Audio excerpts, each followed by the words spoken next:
गुप्ता जी। राधे राधे। राधे राधे महाराज जी।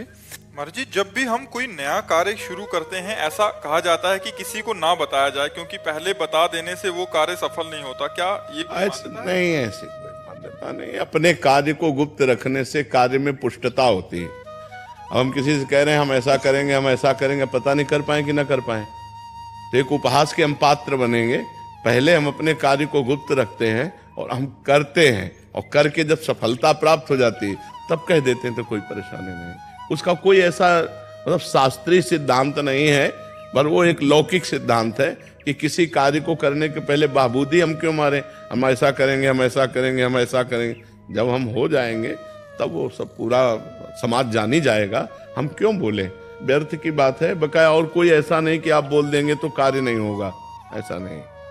नीति के अनुसार भी महाराज जी, नीति शास्त्र में भी जैसे कोई दुश्मन उस कार्य में बाधा पहले उत्पन्न कर हाँ वही, हाँ अपने कार्य को गुप्त रख करके जब कार्य की सफलता हो जाए तो अपने आप सब कोई जान जाएगा। हम पहले से क्यों उसको प्रकाशित करें। ये एक मतलब सामाजिक व्यवस्था के अंतर्गत है।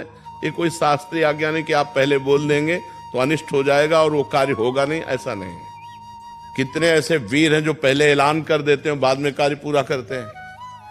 कितने ऐसे नियम वाले हैं, सुदृढ़ भाव वाले हैं जो पहले ऐलान कर देते हैं मैं ऐसा करूंगा, वैसा करके दिखा देते हैं। लेकिन अपने को चाहिए कि कार्य की प्रणाली को गुप्त रखें, और जब कार्य हो जाए तो समाज अपने आप जान जाएगा।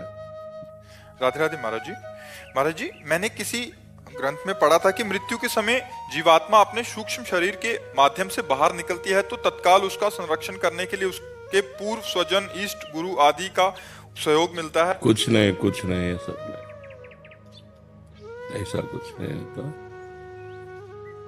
जो अज्ञानी जीव शरीर छोड़ता है तो कर्म बंधन में बंधा हुआ वो होता, स्वतंत्र नहीं होता, और उसकी कोई रक्षा करने की जरूरत नहीं होती। वो दो प्रकार की गतियों को प्राप्त होता है, या तो नारकी गति को, और या पुण्यात्मा है तो स्वर्ग गति को। अगर स्वर्ग गति को जाता है तो देवलोक से आते हैं उसको लेने के लिए। अगर नरक गति को जाता है तो यमदूत लेने के लिए आते हैं। हरि गुरु सबकी रक्षा करते होते तो बात बन गई होती ना, सबकी बात बन गई होती।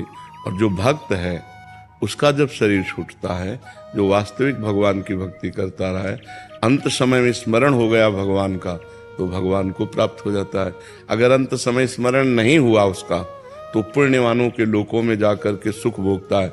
फिर यहाँ मृत्यु लोक में श्रीवान, कुलवान, धनवानों के यहाँ उसका जन्म होता है, और वो पूर्व भजन जहाँ से उसका रुका हुआ था वहाँ से फिर भजन चल करके वो भगवान को प्राप्त हो लेता है। तो ऐसी गतियां, ऐसा नहीं कि सब परिवार के स्वजन।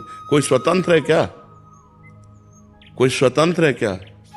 सब परतंत्र है, कर्म के वशीभूत सब हैं। तो ऐसा थोड़ी कि तुम्हारे पिता के तुम्हारी संरक्षा करेंगे, वो न जाने कौन से नरक में है, या न जाने कौन से स्वर्ग में, या न जाने कौन सी योनि में चले गए। वहाँ कोई परिवार स्वजन संबंधी तुम्हारा थोड़ी है, शरीर तक है। शरीर का काम खत्म, कर्म बंधन से वो जीव कहाँ कीड़ा बनेगा जाके, कि देवता बनेगा जाकर, कि क्या बनेगा, उसका कोई। ये सब प्रमाणिक किसी ग्रंथ में लिखा हो तो हमें बताओ, क्योंकि जहां तक बचपन से हम ग्रंथ ही पढ़ते रहे, समझ आ रहा है आपको। ये बात ऐसा है, जीव स्वतंत्र नहीं है, जीव परतंत्र है, कर्म के परवश। और जिस दिन कर्म पर विजय प्राप्त कर ली उसने, तो फिर वो तो भगवान का स्वरूप हो गया। ब्रह्मविद ब्रह्मवि भवति, वो तो परमात्मा स्वरूप, उसका कहाँ आना जाना है। जैसे तरंग समुद्र में लीन हो गई तो समुद्र हो गई, तरंग का अस्तित्व खत्म हो गया। तो जब जीव को ज्ञान हो गया तो ब्रह्मविद ब्रह्मवि भवति, वो ब्रह्म स्वरूप हो गया, उसका कहीं आना जाना नहीं। सर्वत्र व्याप्त कण कण में परमात्मा में लीन हो गया, समा गया। जैसे तरंग समुद्र में लीन हो गई, अब खोजने पर भी तरंग नाम पता नहीं चलेगा।